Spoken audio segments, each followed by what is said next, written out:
All right. Welcome everyone to the Year of the Bird. And before we get started, let me just edit just a little bit of something. Just look here. No. I mean, you have to do that because you can't technically defend your trophy. Well, that was the case from the start of the season. So yeah. once we're no longer officially the holders, I'll take it off. Yeah, probably when like Leon or something wins it, but I'll put it back. I can tell you for those might be surprised at this. It won't be Villa. I can tell you that, which everyone will probably be surprised at. I mean, actually, we've already know the draw. There's a chance it could be Celta Vigo v Aston Villa, round of 16. So there could be some Aston Villa fans in Vigo in a few weeks if Celta go for it.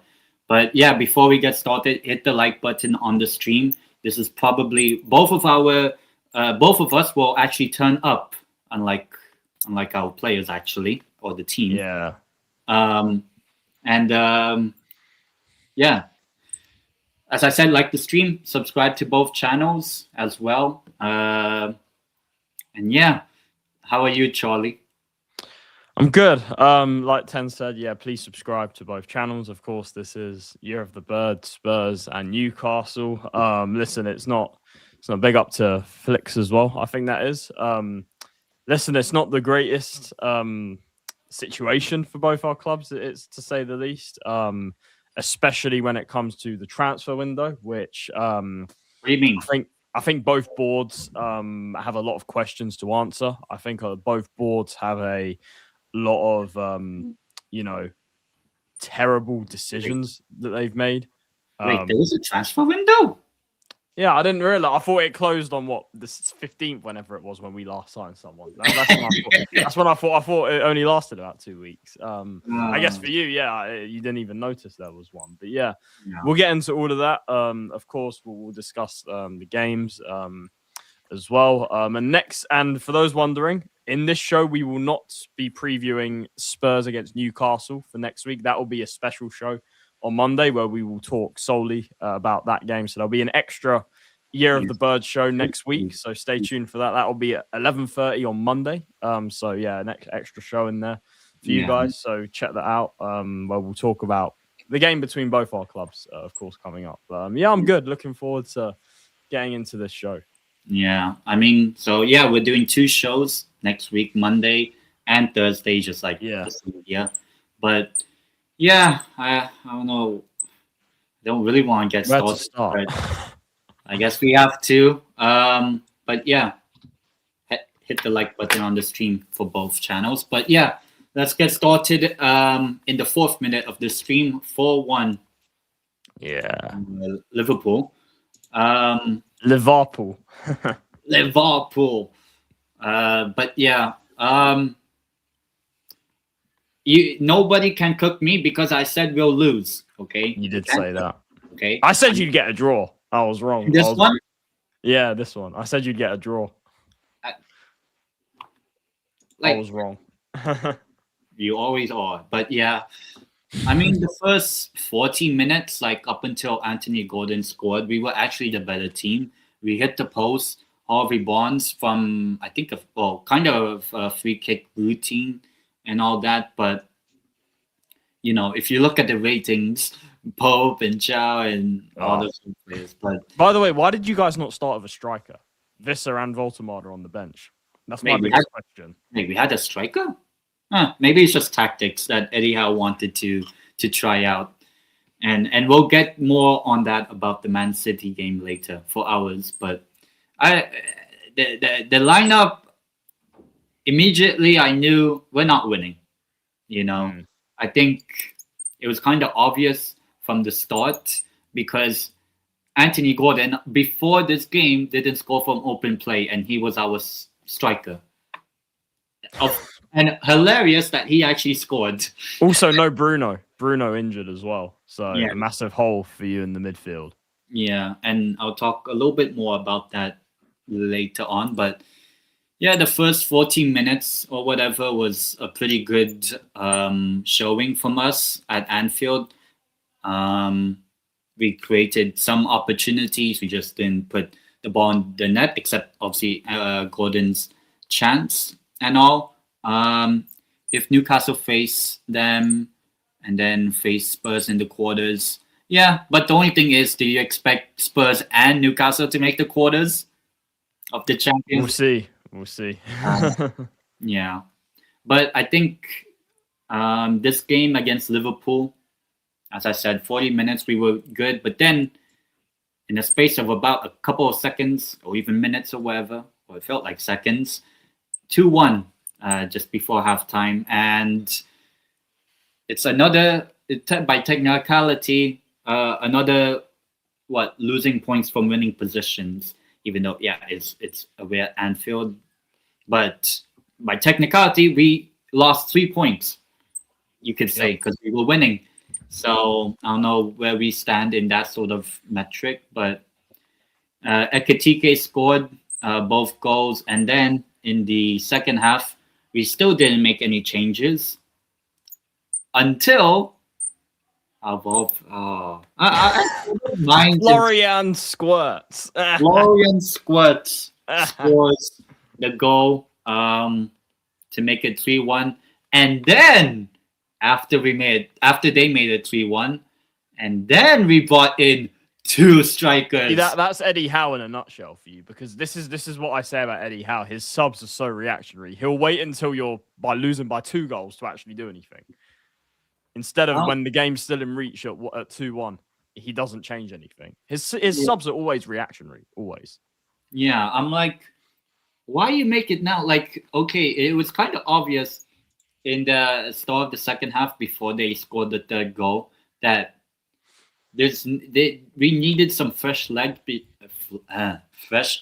because obviously the game before this one was the PSG game, which we did really well in, and I praised that performance. And now it feels like that PSG game, when we talk about the Man City game later for us, that PSG game felt like it was like back in 2023. That's how long it felt like. Because this game and the one last night wasn't good at all. But in this game, I'm like, it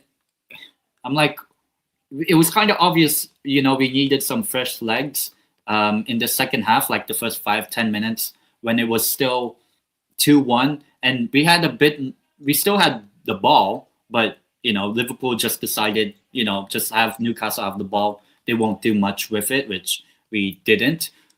And then when Liverpool eventually scored the 3rd goal, and then we bring in 2 strikers. Like, why didn't you just do that at halftime or even like 10 minutes after the halftime or whatever? I'm like, what was the point? What's the point of bringing 2 strikers? And technically, what do you call this? Like at 3-1 at Anfield, which we don't have a good record at, like, I'll be like, what's the point of bringing 2 strikers in? Because 1, we don't have a good record. 2, you might as well just not risk any injury to those 2 strikers, because I still think they're pretty good. But yeah, that's true, actually. That's true. And big up to both Basque teams that won last night, and Barcelona. Barcelona can beat Albacete. I'm just saying, Bawan. I'm just saying. And don't worry, Bawan. Also, Deportivo, we play them on Sunday. But on this Newcastle-Liverpool game, I said, what's the point of bringing 2 strikers in? Actually, when it became 2-1 and at halftime, You know what? I put the game on the side because at the same time it was the WWE Royal Rumble, which was actually at least entertaining. I actually enjoyed watching the Royal Rumble than this game. That's Yeah, Royal Rumble. Are you like not entertained? I was entertained with the Royal Rumble, not this game. You know, like at least it offered some entertainment and some fun. But this one, like, it offered what? We scored one goal. I don't know. And then obviously Konate scored by a Nick Pope error from a corner. But it was just like more damage or whatever. Like it didn't affect anything. 3-1 loss, 4-1 loss is the same thing, just one goal more.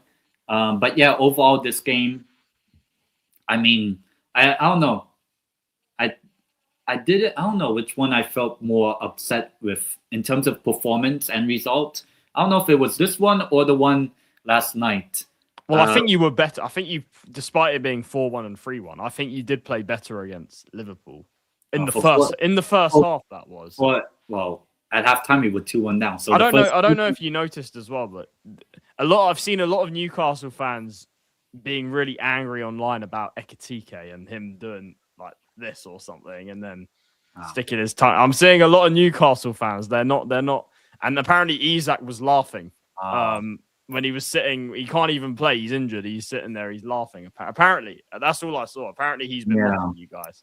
Yeah, I mean, you know what we could have done? We could have actually, performed better. Maybe make some transfers or whatever, made the team better so that don't have to concede like that. Maybe brought in some decent fullbacks, or left back is okay with Lewis Hall, but Trippier, he's been great in his time, but he's done. I think Trippier's done. To be honest, yeah, it's time to learn Tagalog.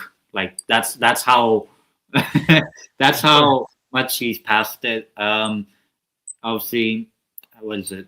Yeah, most of the team just wasn't good overall, and yeah, I don't know what more to say apart from it's another loss at Anfield, which somehow you said we get a draw. I was like, yeah, I was well off. I mean, what's funny is I actually I did think you were poor in the second half. You were very poor, but for as poor as you were, I actually don't think it was a 4-1 game. I'm not saying you deserve to win, but I don't think you deserve to lose by 3 goals, because I actually feel like in the first half, you could have been 2-0 up, at least 2-0 up in the first half, because, like you said, Barnes had that chance. Gordon obviously put you guys in front.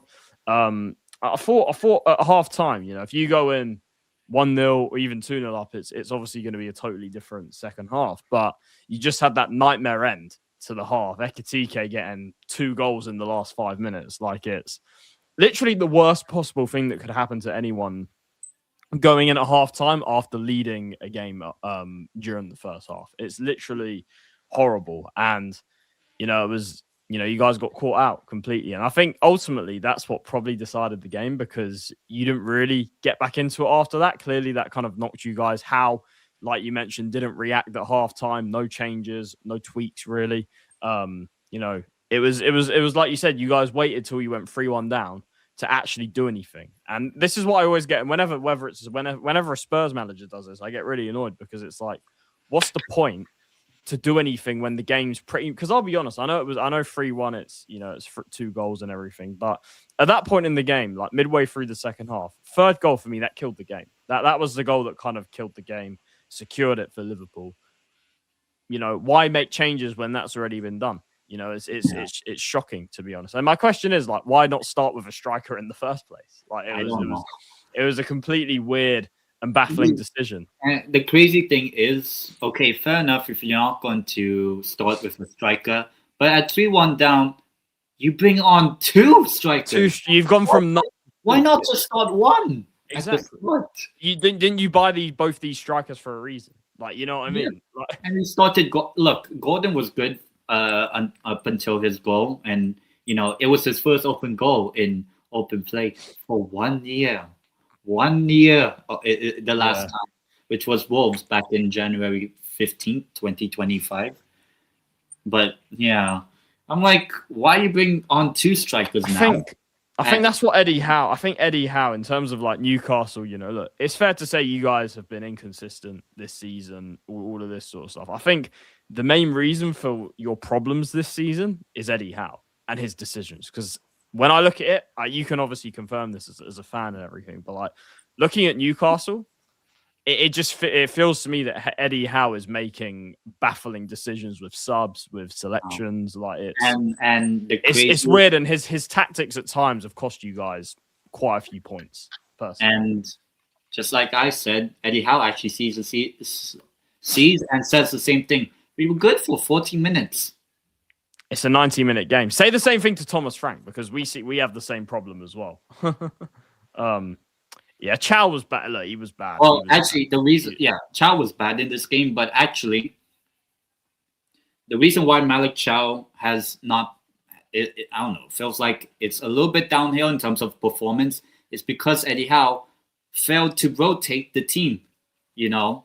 Like I don't remember the last time Malik Chow had a rest in terms of like. What? That's why the transfer market's open. But listen, both our clubs, don't know what that is. So yeah. So I don't blame, this sort of drop off from Malik Chow because he's playing like literally every 3-4 days of 90-minute football. He's not like coming off at halftime or whatever, apart from like the Leeds game. But like he plays every single game now, and we still actually I think until. If let's say we make it to the round of 16 of the Champions League, we would by the time the international break happens, we will play midweek every single week. Yeah. And you're getting injuries as well, like Bruno and everything. Like yeah, but hey, you got trust Eddie Howe, So it feels like from the press conference from after this game, not the Man City game, that there was actually still some time there was like at least like 48 hours more or less to bring in some players because the transfer window was still open after the Liverpool loss. So it was kind of obvious, Karabag, which we'll do in the show this time next week. But overall, like from the press conference after the game, like surely, right? You watched that Liverpool game, how the team is like, and you thought to yourself, nah, PSR. I'm like, but is PSR still the problem for you guys? No, actually, I saw. So I didn't think so because you sold Isak for like 130 million. So surely PSR is kind of better for you guys. I know, obviously, what you call this, we spent it on Elanga, and well, to be fair, Elanga did well yesterday. But we spent on Elanga, Ramsey. But even still, after those signings, we still have some, leg room. Because I saw on Talk Sport or Talk Shit. As some British people like to call him. I forgot who was on, but it was like a financial football expert, like analyst. And he talked about, because Aston Villa and Newcastle, it's like, PSR is not helping either club.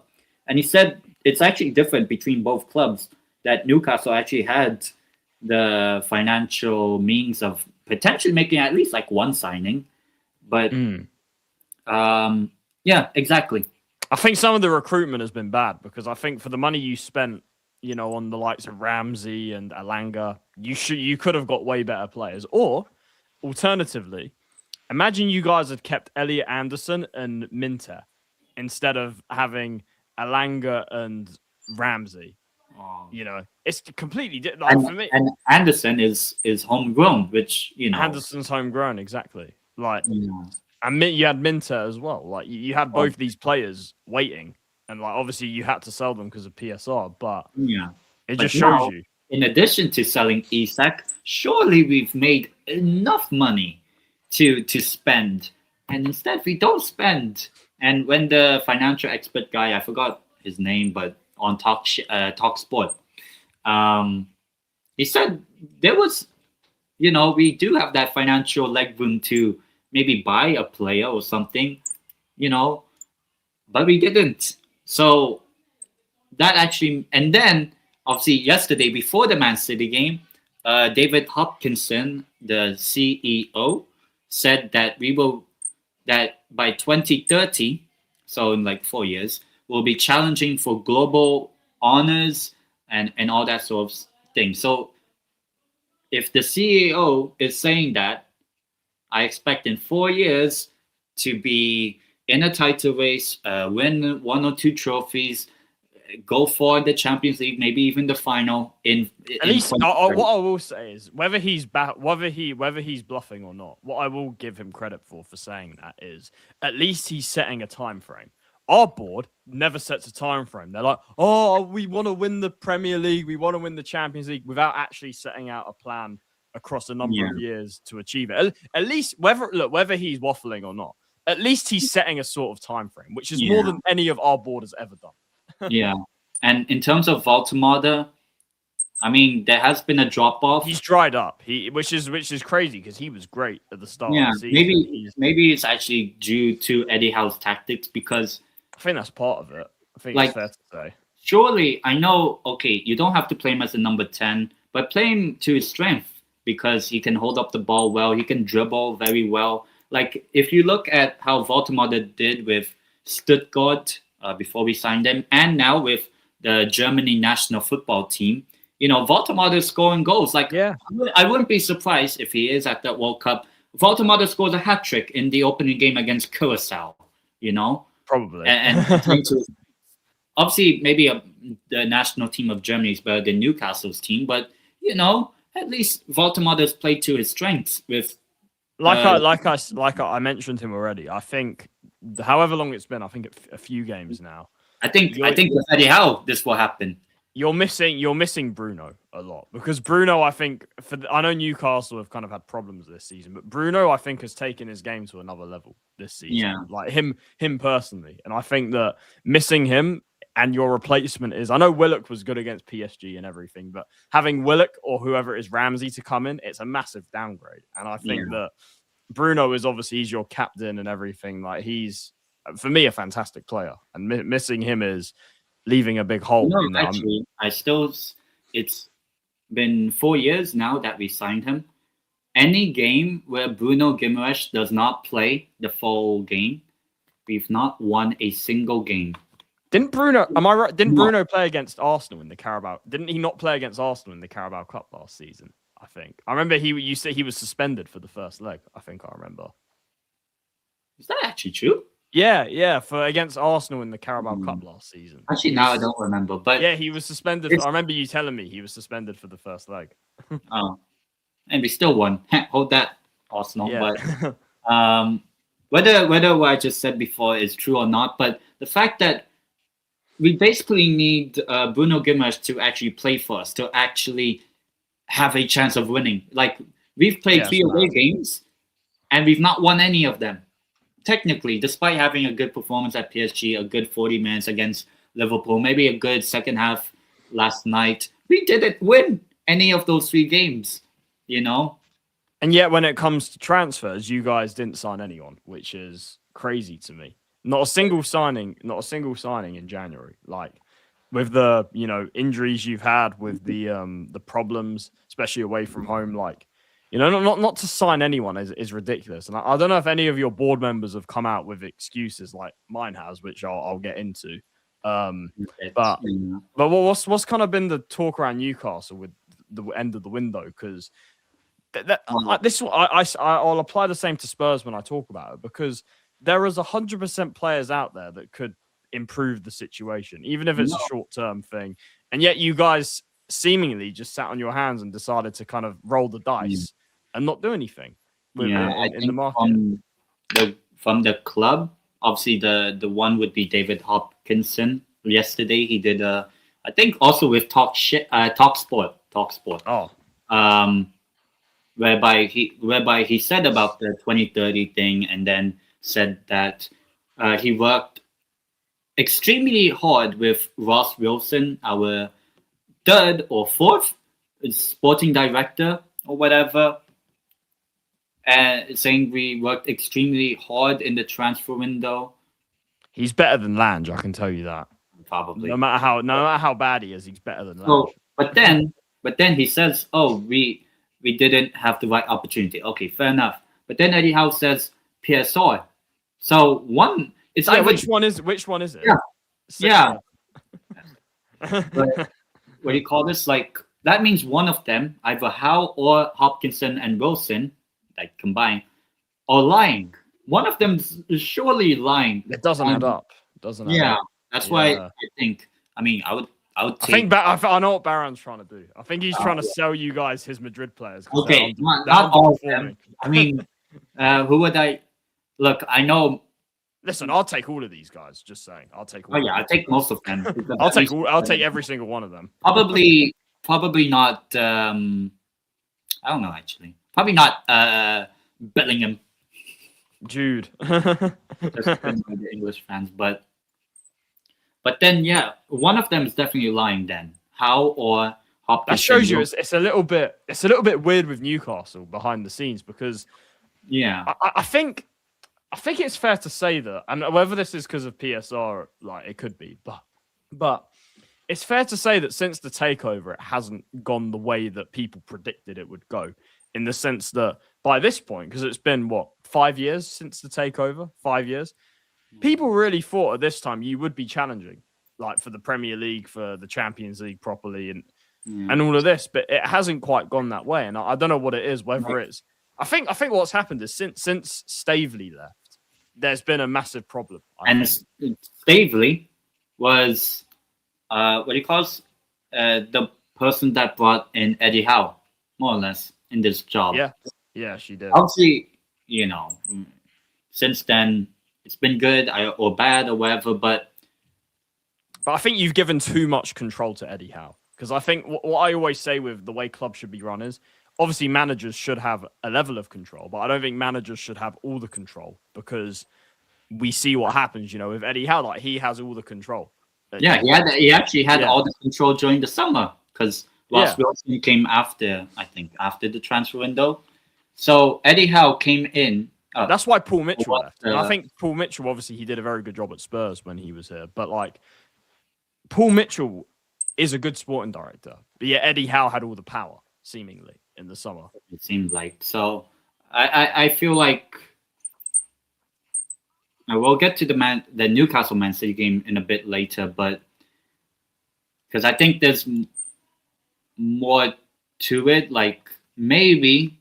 And now, obviously, when talking about the Man City game for us later, it's not just me.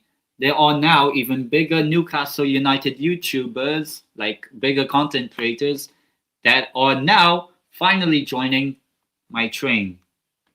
You've been on it since Sunderland this season. Yeah, or before, but then the cup win kind of changed your mind. Yeah, which I'll talk about that when we talk about the transfers and the Man City game. But I guess enough of black and white, and time for a little bit of a dark blue. I don't know what exactly your color is. The shorts, navy blue, and white. But Man City away at Spurs, and I said you get a draw or you win. I think I said one of the two, and you said you lose. I'm like, nah, you're going to help Arsenal, just like the title of my video says. You help Arsenal. Congratulations. Do you know what's funny? Obviously, I'll talk about the performance in a sec, but and quickly, Baran, I know you might not like this answer. I don't know, actually. Xabi Alonso would be my preferred. That's who I want, but I don't think he's coming. I don't see a way that he'd join us. if not Xabi Alonso, I know Luis Enrique is going to be available this coming summer. So there's actually managers that will be available during the summer. So, but we'll talk about that in a bit later. But Spurs, City. Yeah. Before I get into before I talk about the performance, obviously it was a game of two halves and everything. By the way, a draw obviously in every football match there's three scenarios: you win, you draw, or you lose. That's common sense. A draw was the worst result possible in this game. This was the worst possible result because, one, obviously it means we don't win, and this winless run in the league still carries on, and it doesn't help us in the table. But also, it means Man City lose points on Arsenal, and now the gap has gone to 6 points, right? 6 points. So not only do we lose 2 points, but Man City also lose 2 points. This is the worst. For those wondering about what I think about helping Arsenal or Spurs, wanting to lose all of this sort of stuff, this is the worst possible result for that. Because if we had won, at least I'll be able to say, look, we won. We got 3 points against Man City. It helps us in the table and all of this sort of stuff. At least I could say we got 3 points. We ended the rot. But we didn't get 3 points. That's the thing. And yet we still made Man City drop 2 points. So a draw, compared to a win and the loss. Because if we lose, at least Man City don't lose any ground on Arsenal. And we only miss out on 1 point? We miss out on 1 point. So a draw is the worst possible result for us in this game. For anyone saying, you want Spurs to lose or you want Spurs to win because you don't care about Arsenal at all and all of this sort of stuff. For all of those things, a draw is the worst possible outcome because of what I just said. But yeah, it is what it is. That's how it played out. And yeah, let's get into the game. Obviously, a game where yet more players are injured.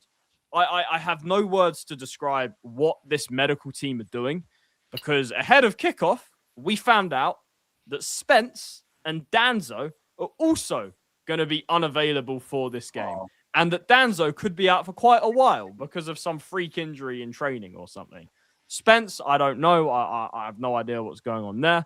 Odegaard apparently had a knock as well, so he couldn't even start the game. He had to come off the bench and everything. Romero had to go off at half-time because he was ill. This is completely ridiculous. And I've seen that in the last couple of days they've hired a new physio.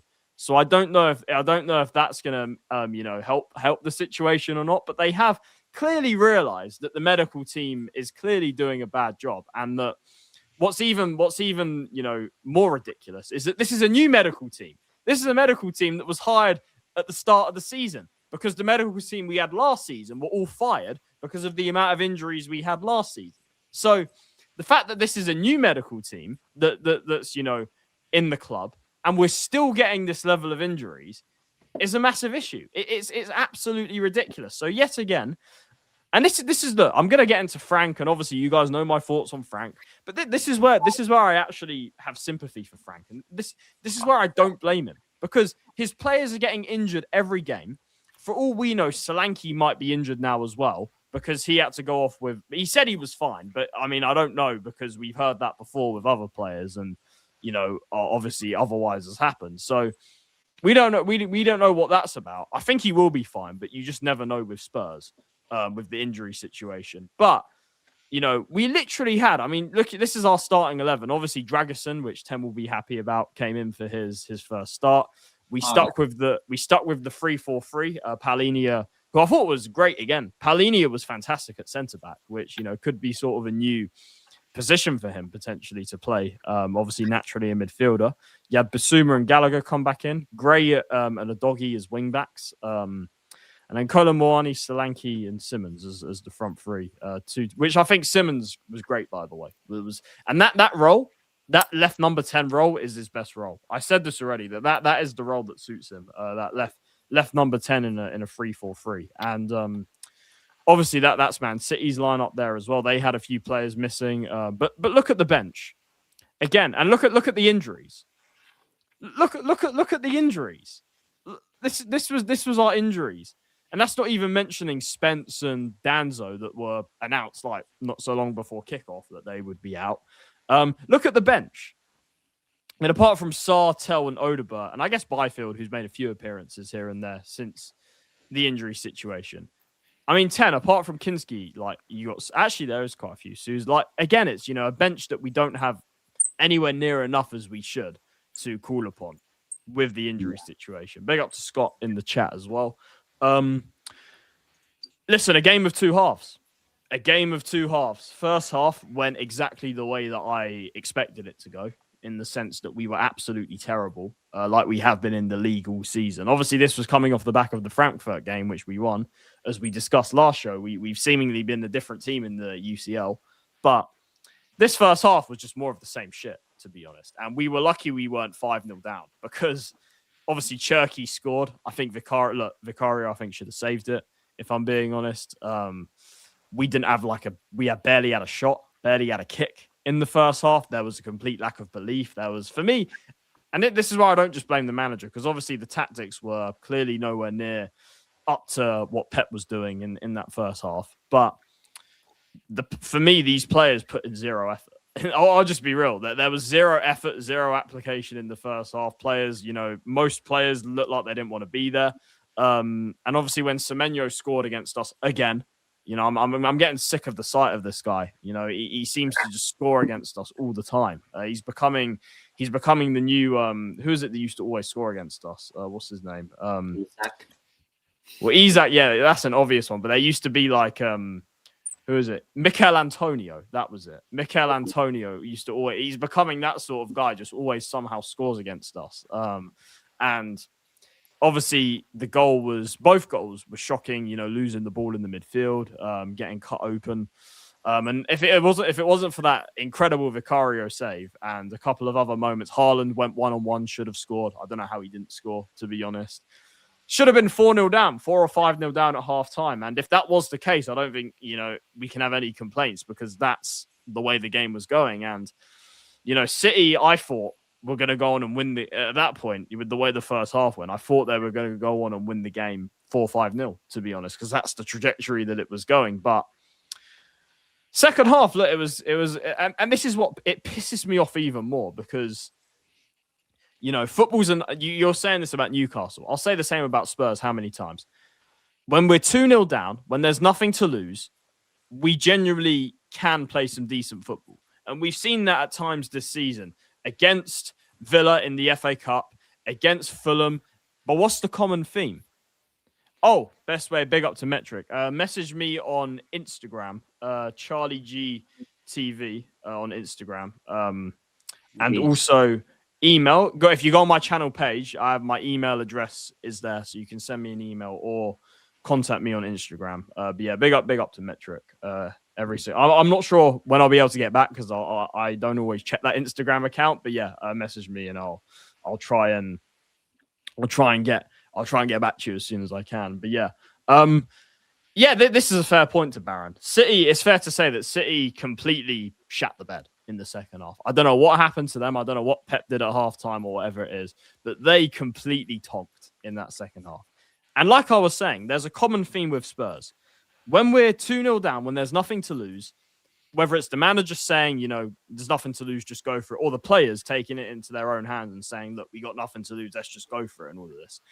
We can play some decent stuff. And for me, the only difference in this game compared to those others is that this game, we actually did get it back to 2-2. In the other games like Fulham, like Aston Villa, in the FA Cup and everything, we didn't get it back to 2-2. We only got one goal back and then didn't find the equalizer. In this game, we found the equalizer.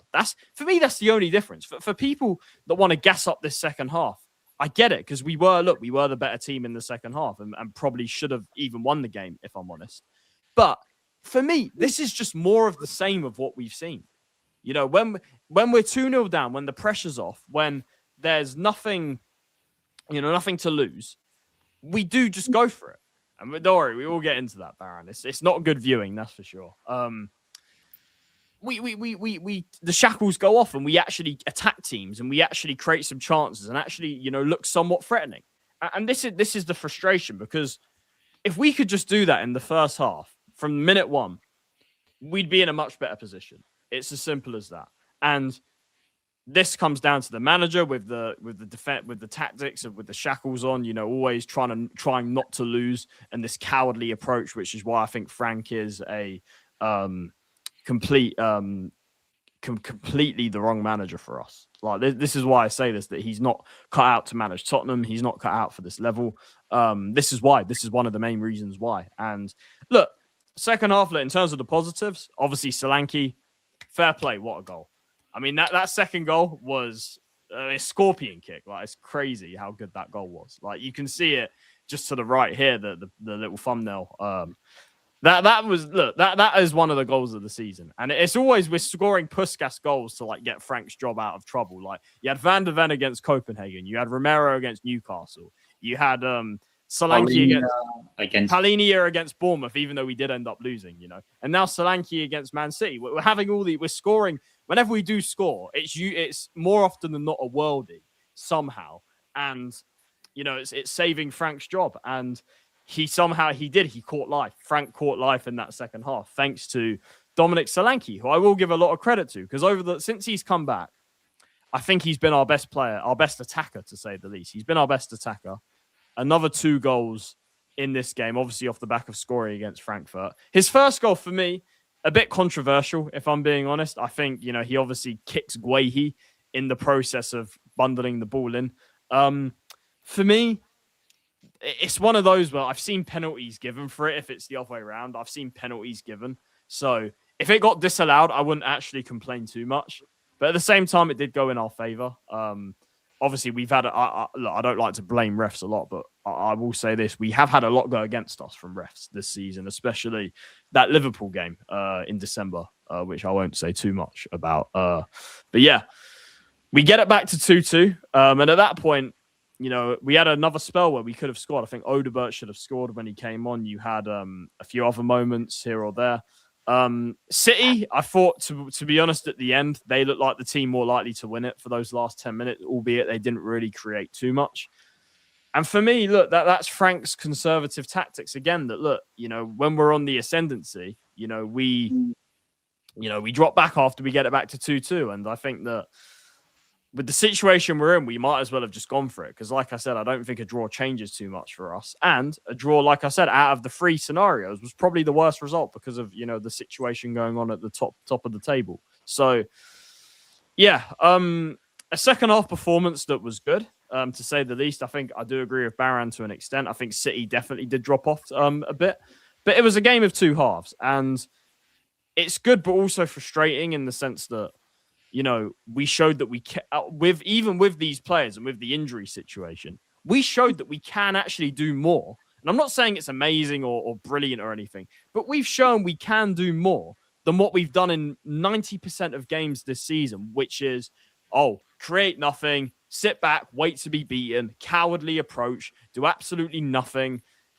We can do more than that. Is all I'm saying. We can do more than what we've done in a lot of games this season. And the second half of this game proved it. And, as you can see, we ended up with, funnily enough, more shots on target than them. City, like I said, should have killed the game off at halftime. The game should have been done 3-4-0 at halftime. But they allowed us back into it. And obviously that's exactly what happened. And like I said, fair play and a massive big up to Solanke for his performance and his 2 goals. But like I said, football's a 90-minute game. And that first half was absolutely disgusting again. And it's another game we haven't won. I hate to say it, but it's another game we failed to win. And now we haven't won in the Premier League since the 28th of December. We still haven't got a league win in 2026. We're still, as you can see, and I forgot to show the table for Newcastle, but Newcastle have now also dropped into the bottom half, albeit they're a lot closer to the European spots than we are. We are still 14th. Still 14th. And this is an absolute disgrace. And it's another game we haven't won. And there's no sugarcoating it. There's no hiding away from it. This is the situation. And, we find ourselves where we are for a reason. And this is disgraceful. I say this every show. Funnily enough, for everyone talking about relegation and all this, we actually did gain a point on the relegation zone because West Ham lost to Chelsea. But it's crazy because we would have potentially been 5 points above the relegation zone going into the game. Yet this board still want to do nothing when it comes to the transfer market, which I'll get into in a sec. But yeah, that is the table. Grim looking, to say the least. But yeah, like I said, a game of 2 halves. But for me, I'm still, I'm not. Nothing's changed for me. Nothing's changed. And Frank is still in a position where he deserves to be sacked. I don't care what people say. So, yeah, but like I said, in terms of positives, Xavi Simons, I think he's really picking it up in the last few games. He's starting to now adapt to the Premier League. Solanke, it's great to have him back. He's doing well for us there. So there's definitely a couple of positives, especially from that second half. But, there needs to be a long, long way before I'm content in any way whatsoever with what's going on under this manager, that is. But Yeah, 10. Sorry, I've gone on for quite a while. What's your thoughts on this? I know you did predict us to draw this game, so you got it right. I mean, it was always expected. You always turn up against them, unlike us when we play them. Except do, that one. we do. Except that one time we beat them. But yeah, it was a pretty, as you said, game of two halves between Man City and Spurs. I think Man City were the better team for sure in that first half. Could have been 3-4-0 up, but then weren't. And then the Man City bottled it, I would say. Even though I think Spurs were better, but I think they, as Baron said before, I think Man City did kind of bottle it. And then ultimately at the end, I don't think any team was happy. So a draw didn't help either side, as you said. But yeah, I think the most impressive performer, apart from Solanke, obviously, is probably not Xavi Simons. It's Xavi Simons now. Maybe he's turning into Simmons instead of Simons. So I guess that's pretty good for him and for Spurs heading into like a very difficult run of games, apart from the game on Tuesday. But I think Are you sure? probably, but we'll find out when we yeah this time. But I think overall, first half shit, second half okay. I would say from Spurs. That's what I would say. Yeah, that's fair. That's fair. But yeah, like I said, I mean, it doesn't help us whatsoever. It does not. Well, you have Arsenal at least. North London forever. See, this will piss me off. So if we go and draw that Man City game, which we did, and then lose the Arsenal game, that will piss me off so much. Yeah, so you basically have to draw. That at least draw. At least draw. But yeah, that is the situation with the Man City game. In terms of, I mean, should we move on to? Well, speaking of Man City, congratulations, Man City and Arsenal for making the Champions League final. Yeah. I mean, that Chelsea game on Tuesday, I mean, that was pretty boring as well. Thankfully, I only watched the second half, or not the second, only like the last 10 minutes when Arsenal scored Kai Havertz.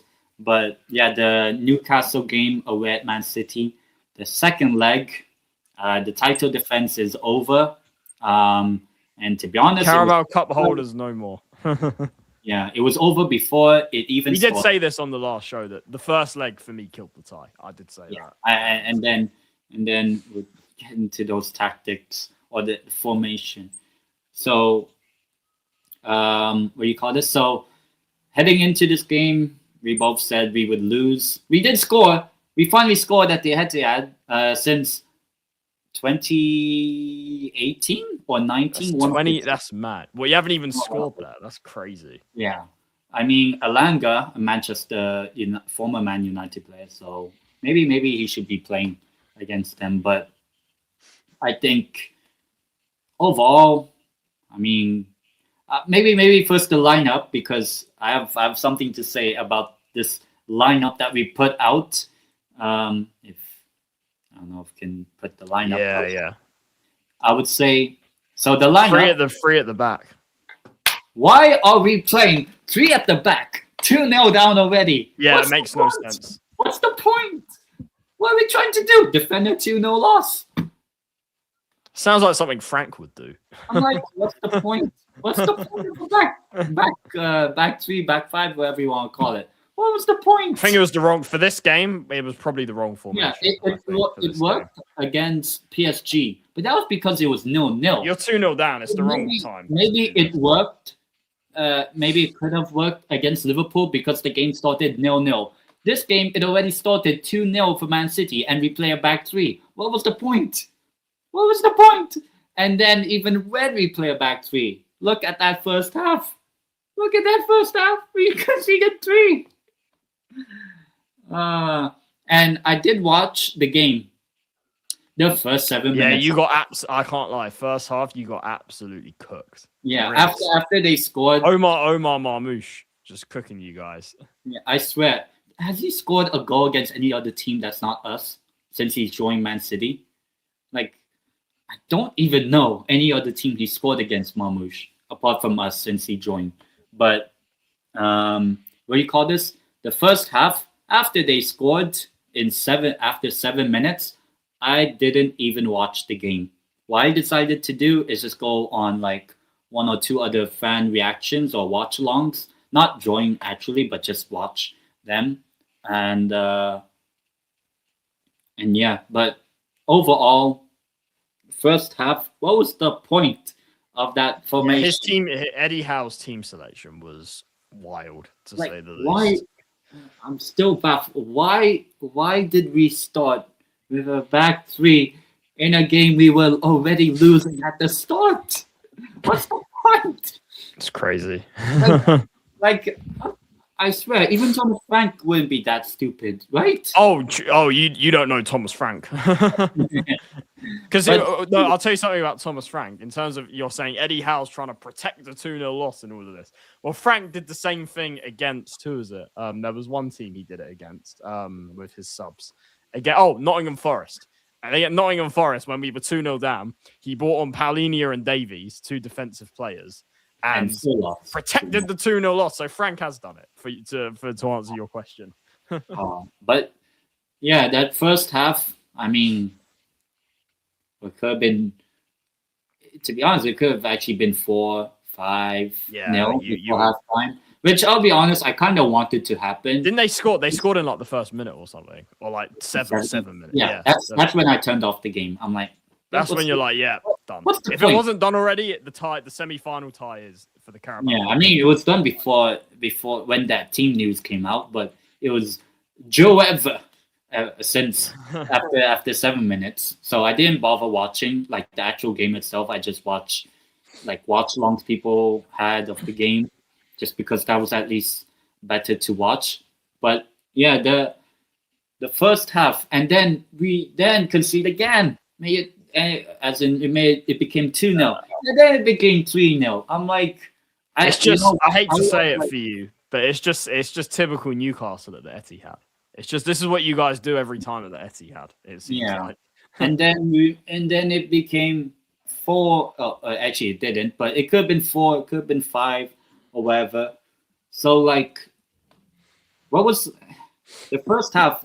To be honest, what was the point? And then in the second half, react once again. Oh, at least he made halftime subs. Yeah, at 5-0 down. 5-0. He's making subs at 5-0. Yeah, I mean, he did make a sub before halftime when Anthony Gordon was injured. Do you know what? Gordon should have scored. He went through 1-on-1 actually. Oh yeah, he should have scored. The highlights, but yeah, he should have scored. But he didn't. So. What was the point? Even if he scored and Joe Willock as well, what was the point? Even if they scored, like, I know we had missed chances in this game and the first leg, but we didn't score. So what was the point? So I think from like, it seemed like Anthony Gordon was injured. I don't know how long he's going to be out for. Like, he wasn't even that good anyway, So, and we bought on Barnes, who was okay, but the game was over. So what was the point? So, yeah, I would say, like, at halftime, I was like, I want to see. Well, I mean, it was kind of expected Man City would just drop off, because why risk it? Because they play Liverpool on Sunday, I believe. Like, they're not going to risk more potential injury. So, as you expect, the second half, we were the better-ish. Not really good, but better-ish team. But that was because the game was 5-0. What was the point? Even if we came back and won 4-3, we would still not make it through. So, like, Man City dropped off in that second half. But as I said, 5-0. What was the point? It's like when we played Spurs and that game ended 6-1. What's the point of going for more? Of course you had to bring that up. There's no point in trying to go for more at 5-0 up or whatever. Yeah, it's done. I mean, Elanga scored, but it was done. Like, it was well really beyond. Really good goal, at least. It was a good goal, but it was a consolation. Look, I mean, there's not really a lot to say about this game. I did say that the tie was done last time in the first leg. And didn't you say? I don't know. Actually, what was your prediction in this? I think you said I said you'd lose, but I said you'd score first and make it a bit interesting, but it didn't happen. 7 minutes, it became 7 minutes in, or worse. at half time, they're 5-0 up on aggregate. So yeah. So yeah. Listen, you guys. I hate to say it for you, but you got absolutely battered and destroyed, like completely done. And I think Eddie Howe's team selection and again subs were all over the place. Like really all over the tactics. Everything was all over the place. To go and try and chase the game, but it's weird. He sets up with 5 at the back, and it didn't. By the way, I always say there's a difference between 3 at the back and 5 at the back. In this game, it felt like, from what I saw, it looked like 5 at the back to me. It didn't even look like an actual 3 at the back with wing backs. It just looked like a flat 5 against when you're 2-0 down trying to chase the game. It just didn't make sense to me. Yeah. And then at halftime, when we make subs, again we had, if I'm not mistaken, 2 strikers on, Baltimore and Wissa. We did sub off Lewis Hall, which I kind of understood because, like, 5-0. Why would you got arrest? Yeah, you got to arrest him. Like he's by the way, Lewis Hall is really good. I rate him. Yeah, he's a great left back.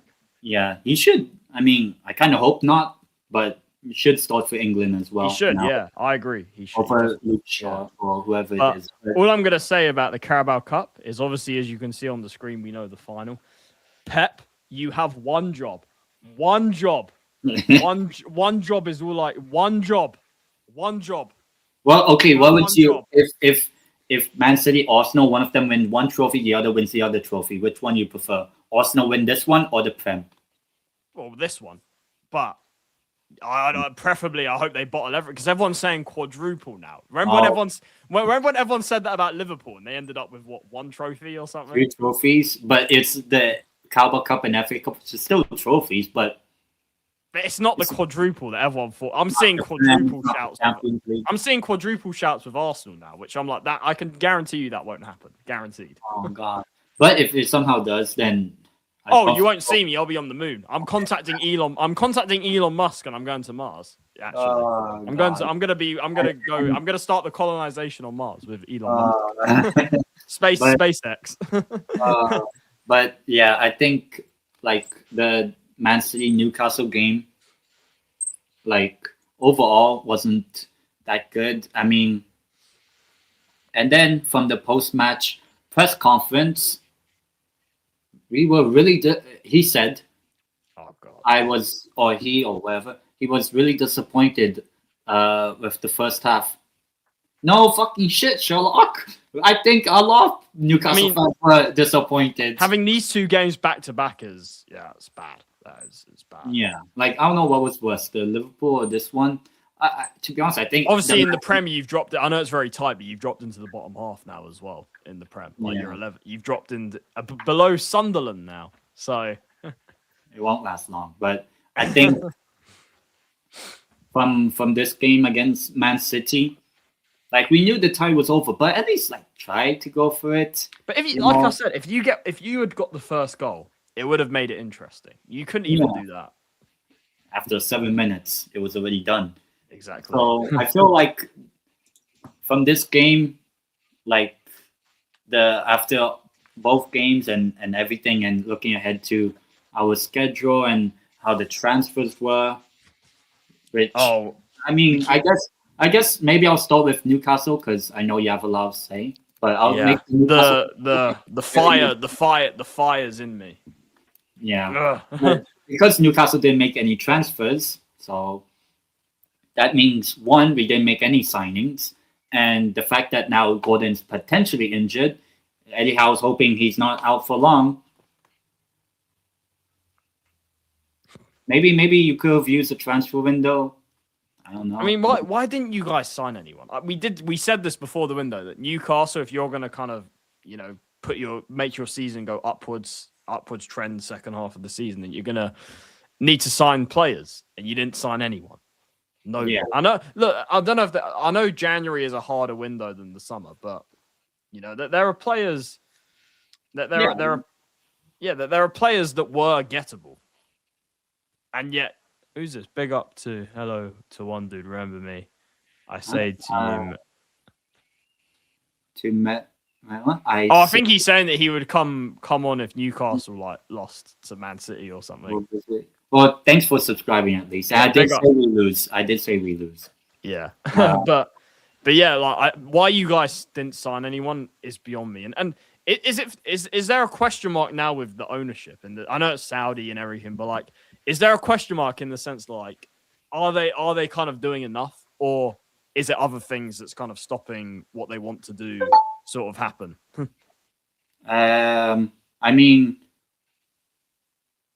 with the ownership, I still think we're what do you call this? Because like I said earlier, it hasn't after 5 years, it hasn't exactly gone to like plan. And not signing anyone like would have in this window like would have surprised me about Newcastle like 5 years ago, for example. Like, yeah, I mean, I think now, because a lot of the Newcastle fans are with me, like not just the ones on X, Twitter, whatever, but even the bigger YouTube channels of Newcastle fans and whichever ones, like the ones with thousands of subscribers or whatever. Surely, if not now, maybe end of the season, most likely,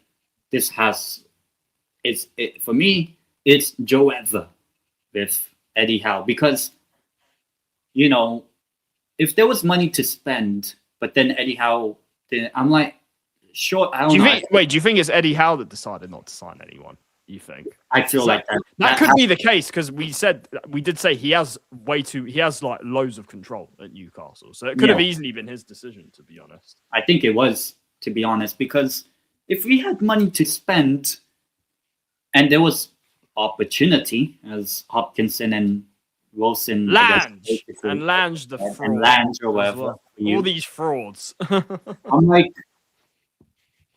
I am pretty sure Eddie Howe decided not to sign anyone because he trusted the team. And I gave Eddie Howe the grace of last summer 2025, because he won the Carabao Cup. I was like, okay. And he got Champions League. Okay, fair enough. I was like, you know what? I'll give him grace. I'll let him have the summer, see what he does. I think the Isak thing kind of screwed you over. I don't think that was his fault, the Isak thing. Yeah, but then he still spent like around 200 something million or whatever it was. So this is actually how many transfer windows? I think like 8-9 transfer windows since he's come in as the manager. Nobody can no longer say that this is not Eddie Howe's team. You cannot say that. He's had 8-9 transfer windows. So nobody can say, oh, but these are still players from the takeover. You know, there's only like 4 or 5 players. I mean, we said this. You don't have like John Joe Shelby and like all of these guys. We sold. Actually, we did make some transfer business. We sold Jamal Lascelles to Leicester, but we only have like 4 or 5 players back from the takeover now, which is Fabian Schär, who's injured. So does he really count nowadays? Joe Linton is injured, so that doesn't count as well. Willock. Emil Kraft but these guys, apart from maybe Joe Linton, they're not really starters. Like they're not players. Well, Fabian Schär, kind of. But even then, you could debate it. Like yeah. More often than not, Eddie Howe is putting out 11 players that are his team. More often than not, usually. You are no more. Just take that. Man City will play one more game in this mouth. I think he says month. Oh, month. Yeah. I mean, what do you think I'm going to say? You know, we're going, like, there's no point in us turning up in that game. Like, even I'm not going to watch it. I much rather watch, I don't know, Deportivo if we play at that same time, which I don't think we are, but we play on the same day. I'd much rather watch Depor against Eibor that same day, I think it is. But, yeah, I think overall, for me, like, we cannot use these are still players from the takeover. We cannot use that excuse anymore. And he's still 2 or so years already of using the PSR excuse. I'm like, you might as well just PSR, FFP, NUFC, MCFC, THFC, whatever acronym you want as the excuse for not signing anyone or whatever. For me, I'll be honest, he has to go. Like, I gave him the grace of the summer and the start of the season, because he earned the credit, but now he doesn't have the credit since that game, almost 2 months ago. And then we still haven't improved since then. I think, yeah. Like I said this already. I've been saying it for a while. You should at least draw at your home, but you won't do that. Yeah, I think he's just reiterating what you said. I think that's all it is. I mean, I didn't expect us to get a comeback against Man City. Yeah. Yeah, no, exactly. Yeah, you said you'd lose, but I think I did say this a while back. I do think this will be Eddie Howe's last season. I've said that for a while. I actually do think that, because I feel like, obviously last season he caught life with the Carabao Cup and everything. I just feel like it's run its course. Like it's just come to I think it's just come to a natural end. Yeah, I feel like you're seeing it. He's getting worse with like subs and like decisions and stuff. Like I feel like the results as well. Like it's come to a. I think Eddie Howe at Newcastle. I feel like the chapter is over. It feels like that.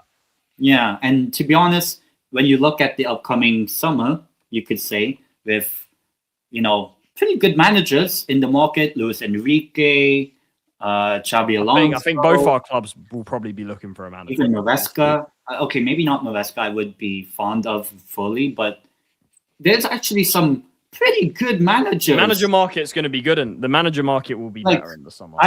I'll say this: if we don't take advantage of the manager market after seeing how Eddie Howe's done this season, then I'll question the ownership, because surely okay, it's a natural end. I'm fine with Eddie Howe. Okay, if we don't make Europe, okay, then just let it be. But okay, you can give Eddie Howe the full season or whatever it is. Like, just see how it goes, and then whether we make Europe or not. Obviously, I want us to, even if it's not Champions League. But whatever happens, let it be. That's how I feel with the Premier League. Chill game. Yeah, I mean, come on, you'll beat Salford City like 12-0 or something if you beat Exeter as well before. But I feel like, is it because we didn't make any transfers last month? Is it because the ownership feels like the summer, it's a time of change? And the manager, I mean, that's what I meant. Because that's why I feel like, surely that has to be the case. If we didn't make any transfers, like, surely it's probably because, okay, we're expecting something in the summer. I mean, I don't expect, unless it'll be crazy if it somehow pops up, Eddie Howe's been sacked or whatever. But I don't expect him to be sacked after this game, or after the Brentford game, or after the Spurs game, or after the Carabao. Eddie Howe won't be sacked during the season. Like, he'll leave, and if he leaves, it will be like mutual consent. That's all. I think the only time I can see him getting sacked is that after that game, just before the international break, if he lose to Sunderland at home, and that's you have the international break, like 2 weeks, like that for me is We should hope they will. And we'll find out. But I think for Eddie Howe, I think, as you said, natural end. You don't have the tools for Xabi ball like we didn't have. The only difference between us and Real Madrid. See, I want Xabi Alonso, but I feel like with Xabi Alonso, at least the players will listen, whereas at Real Madrid they don't. That's kind of why Real Madrid, I guess, with Xabi Alonso, it had a clash. Whereas, like, if Xabi Alonso, I'm not saying he will join us, but let's say he joins us.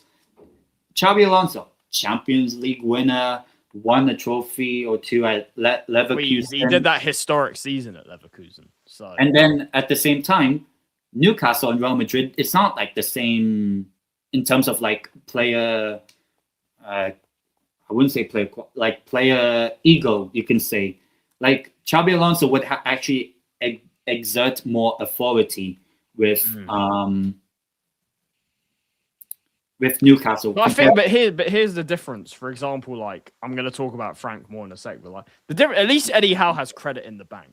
Like I think your players do respect him. He has credit in the bank. He got you guys from like relegation to Champions League. He won you guys the Carabao Cup. Like he does have whatever. Like he isn't doing well now, and like I said, the time has probably ended.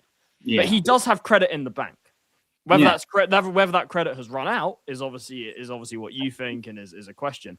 But when I'm looking at my club, Frank has no credit in the bank. That's the difference. So I'm just comparing it. Like I feel like, as I guess both of us said, I think it's run its natural course.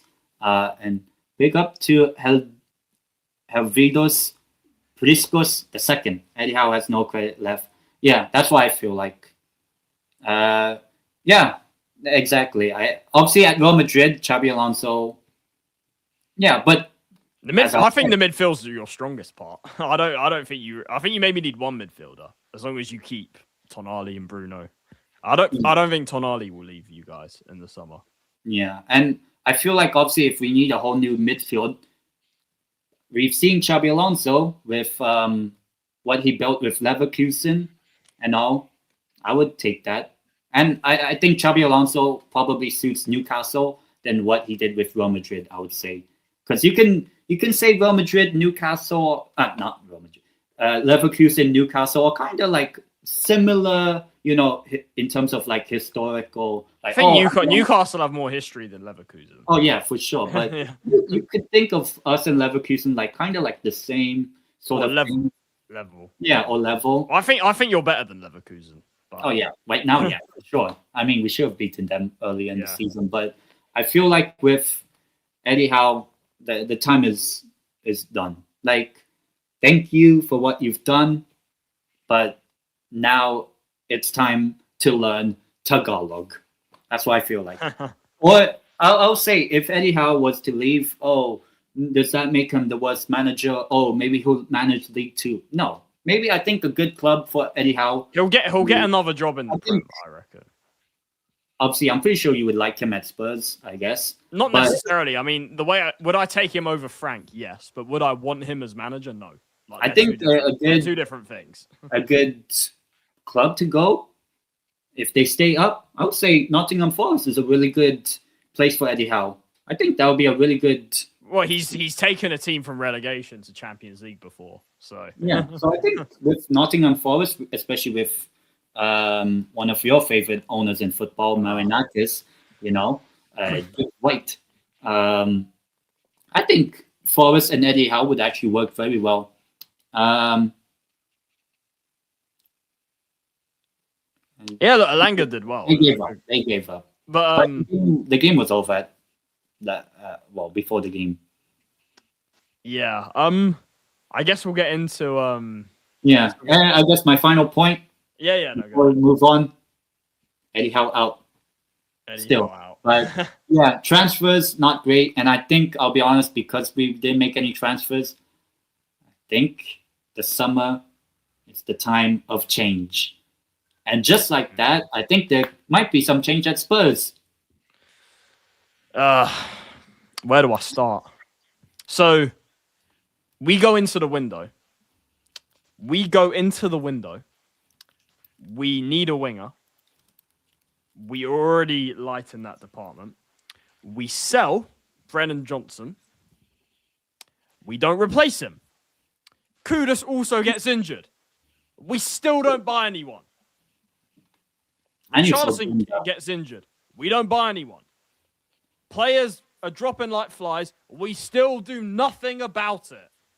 Apart from a 19-year-old left-back from Brazil, Souza, who nobody knows whether he's going to be good or not, and Conor Gallagher, who I said I don't even think is that a wow of a signing. Right. I mean, he was okay when I saw him against Man City. He was good, but again, like, it's Conor Gallagher, like, it's one signing, right? Yeah. And that was it. That was it. Despite all the injuries, despite selling players, and we didn't replace them. Imagine this. We needed We needed somebody in attack before we sold Johnson, before Kudus got injured. Both those things happen, and we piss about and do nothing about it. And we're losing games, we're dropping down the table, and this board are just allowing it to continue and doing absolutely nothing. What a disgraceful, pathetic window. The ownership have lied. The board have lied. Like Romero says, he's called out the board again the other day on Instagram. Lies, lies, and lies. More lies. And then, what is it? Yes, I think yesterday, released an 8-minute or so video. Do you know what? I've got it here. I've got it right I mean, here. Probably not the copyright, but maybe like... Not the video, but I've got the website. Look at this absolute clown that you see on the screen. He is a big part of why we are absolutely terrible in transfer markets, because this guy has no contact. He's not respected in the game. He did an absolutely terrible job at Villa, and yet we think that he can be in charge of recruitment and sporting director, all of this sort of stuff. What isn't his fault, if I'm being fair, is Paratici leaving. That 100% screwed up a lot of what was going to happen this window. Paratici announcing that he's going to go to Fiorentina at the start of the window basically screwed up, a lot of because Paratici was supposed to, be doing the negotiations, the recruitment side of things. Lange was supposed to take a back seat. But what happened is Paratici left, and they said he was still here for the rest of January. But let's be honest, he was plotting his exit. He was plotting his exit. So that meant that this absolute fraud was in charge again and failed us yet again. He's part of the problem at this club. He's part of the massive con job that is at this club. Yes, Levy's gone, but like I said, I was skeptical because it's the same ownership, it's the same majority owners, and it's the same frauds that are making decisions on the transfer market, like this fraud that you see on your screen. I was messaging 10, I was saying, I can't wait for him to do his little stupid in-house video and justify what an absolute shit show that was. Selling players, not replacing them. Players getting injured, still not buying anyone. To take a look at this, I'm not going to read the whole thing because it's a whole load of waffle and it's a whole load of bullshit, just to say the least. But you look at this part. The Ben who interviewed him, Johan sitting down, blah blah blah blah blah. Bulk of the January, very very difficult window, very very difficult window. Johan, yes, firstly, this is the issue, blah blah blah blah blah. Here was one of the quieter January windows across the Premier League. See, excuse number one. You've got what else we got here? I can't even be bothered to read this shit. Knock-on effect, increased schedule, but a number of clubs would say they have too many injuries. I'm sure you can count the number of clubs on one hand that have 12 players available and sell players and not replace them. I'm sure you can count those clubs on one hand. But anyway, that meant there were simply not many players available across the whole marketplace in January. There were not many players available that could improve us. Do you know what what? Look at how much, obviously, kind of away from Spurs. Look at Atletico Madrid and who they signed. Lookman, Mendoza from Elche, who I know. I wanted Lookman. I said we should get Lookman. All Spurs fans were turning their noses up at him. I said we should go and get Lookman. Yeah, this board and Lange don't have a clue. They don't have a clue. Look at. I've just highlighted it. That meant there were simply not many players available. It's because you don't know how to identify players and sign them. That's why. You don't know. Look, even if you're not going after a well-known player that's going to cost a lot of money, you do not have the scouting department and the talent ID to go and get a player that can come in, maybe not too many people know about, that can come in and actually make a big impact. Look, for all we know, Sousa could be that. I don't know. But history has shown us under him as sporting director, that hasn't really happened. And more often than not, it's usually a kid that's not ready to come in and play first team football. That's usually what it is. There were simply not that many players available, making excuses. See, look, the question, as you mentioned, there's a lot of injuries. We're definitely a club suffering. Can you give me an insight into how that affects your planning and how that changes things? I'm sure there'll be a number of fans hoping to see something potentially in the light of the fact we have so many players out. Look at this bullshit. Yeah, of course, we go into January. We didn't anticipate that we'll have several injuries. So that, of course, this changes things during the course of the window. Yeah, but it clearly didn't change it because you still didn't do anything. Players coming back and if you can say, go on a stress purchase of footballers, then immediately that feeling gives you as nice. But there's no point in signing players that have not helped us in the short term, medium term, or long term. Yeah, so identify and find those players that can do that. I agree. Look, I agree with the fans that say, oh, there's no point in getting stopgaps. I agree. I don't want stopgaps. But you and the scouting department should know and identify players, because you're not going to, I'm sorry, I don't buy it. You're not going to tell me across the thousands of players that play football in Europe, in all of these top 5 leagues or whatever it is, that there's not a single player that can come in and improve us. I'm sorry, I don't buy it. I really don't buy it. The majority of players, see, look, this proves this is how you know you don't know what they're doing, because he says this, even though that is highly frustrating, the majority of players will return this season. Yeah. They're not returning anytime soon. Plus, for all you know, more players could get injured. So you're rolling the dice. You're taking that gamble. It is important as a club that we remain disciplined to make sure we do our best, and our ability to sign players that can generally help the team now and in the future. Remain disciplined. Now, what is this shit?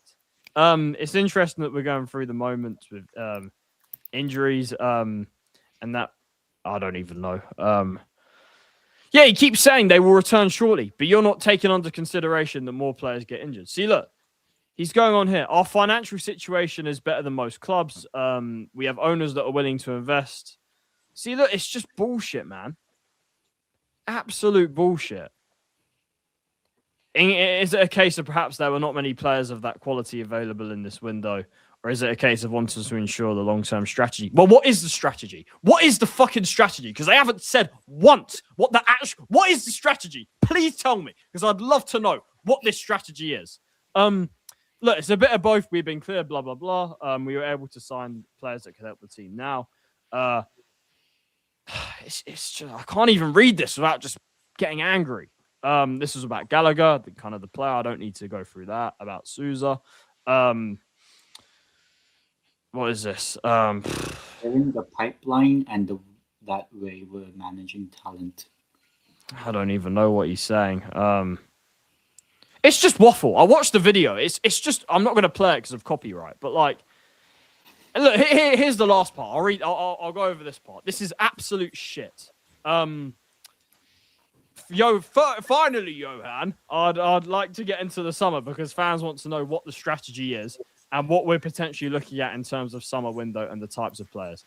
The summer market is where 8 or 9 out of 10 players, they move clubs. So we will go into the summer window with big ambitions of strengthening the team. We know there'll be movements. There'll be, opportunities. This stupid word, opportunities. If I hear that one more time, I swear to God, this is such bullshit, man. This opportunities thing. That's how you know there's no strategy. When they say opportunities, that's how you know there's no strategy, because it means you're just waiting for something to happen. You know, it's waiting for something to come your way. That's how you know you don't know what they're doing. We have a clear picture of which position and which profiles. Could we have bought 1 or 2 more this January? We would have been delighted to do so. But that was not a possibility. Yeah, but you could have made it a possibility, you know, if you actually, knew what you were doing. But anyway, so we are looking forward to the summer for the rest of the season. Big objectives. What big objectives are there? We've gone out. We've absolutely topped the league, gone out the cups because of the absolutely terrible situation. Now a lot of people are saying, "Oh, you'll maybe make the Champions League final." I'd love it, but I just don't see it in a realistic world. See, well, there you go. Look, I don't need to go. I don't need to go through this whole bullshit waffle. This man is the biggest yes man in football. He is out of his depth. People, look, as you guys know, I don't want Frank as manager, but this guy is even worse. And if he has any say on our summer window, then you know we're fucked. Then you know we're absolutely fucked if he has any say on the summer window. And the fact that he's even there to do this interview says it all, because he should have been sacked. He should not be in a job any longer. It's as simple as that. And it's just excuses. It's just bullshit. And I'm fed up of it. Oh, there's not many players available. Put the money on the table. It's a different story. Actually be smart in your recruitment. This is the thing, right? If you look at it, there were players such as Lookman, like you mentioned. You had apparently Moussa Diaby in Saudi, and you had John Duran as well. Those were some. I'm not saying they have to be long-term signings, even if they're just loans or whatever it is, right? Those are signings that can help you at least the shortest from now until the end of the season. Because whatever you want to say about Frank, his hands are being tied behind his back right now by this incompetent board and management that don't know how to actually identify players and what we need for the squad. Every fan came into the window saying, we need a winger. We need a goal. We need somebody that can score goals. What do? We sell somebody who, I'm not saying I rate Johnson, but we sold him. What do? Not replace him, and Kudus gets injured as well. That's what I'm saying. Like, even players like Lookman or like Duran or Diaby, whoever it is, right? These guys can at least come in and at least from now to the end of the season actually do something and actually cover up for what's going on, even if they're just loans. Because look, eventually the injured players will come back. But who's to say that more players won't get injured from now until then? Who's to say that? So this is how you know. The fact that Lange, was literally, it didn't even cross his mind clearly that more players could get injured and everything. Like it's absolutely insulting, and what's happening at this club is disgusting. And look, it's all well and good that Levy's gone, but we've been lied to. We've been lied to, and the current ownership are not doing what they said they were going to do when Levy went. They've still kept people like Lange in a job. Vinay, where is he? We were told that he communicates with fans. Where is he? What does he have to say about this window? It's a fucking mess, man. It's disgusting. I'm absolutely fuming at what happened this window. What a disgusting and pathetic window. I think we need more than just a rebuild. I think we need a new sporting director. Even if they wanted to rebuild the squad, I don't trust this clown that we have in charge to do that.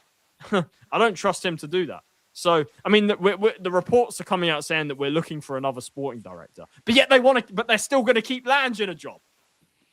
It's like, bro, my head is gone. My head is gone. Honest, I can't. I had to go on this rant. I can't stand what's happening, and the people that are making decisions. They kept Frank in a job. We're 14th, and they've kept him in a job. Yeah, that's another one. Oh my god! We got fourth in the Champions League phase after having a pretty easy one of games. And we're at risk of getting well, not really, but still, like we're with. Listen, look, Madrid. I know you guys aren't doing exactly well right now. You're only 1 point behind Barcelona. Exactly, you're in a title race. Like, come on, you're in a title race. and you probably, I would say, maybe go further. I do agree with you. Like, both boards don't know what they're doing right now. Yeah. I do agree with you on that. At least Madrid, whether it's by mutual consent or actually at least they had some standards. You know what I mean? We're keeping a failing manager and a failing sporting director in charge. Yeah. Like so, but yeah. Anyway, I've gone on for a while. What's your thoughts, Ten, on everything I said? I mean, at least Lange. I just realized I was about to say Ange, but it's Lange.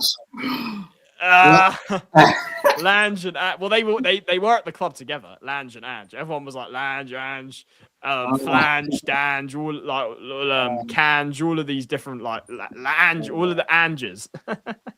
L-A-N-G, like capital and A. But yeah, I mean, at least Lange actually spoke out. Where's Vinay?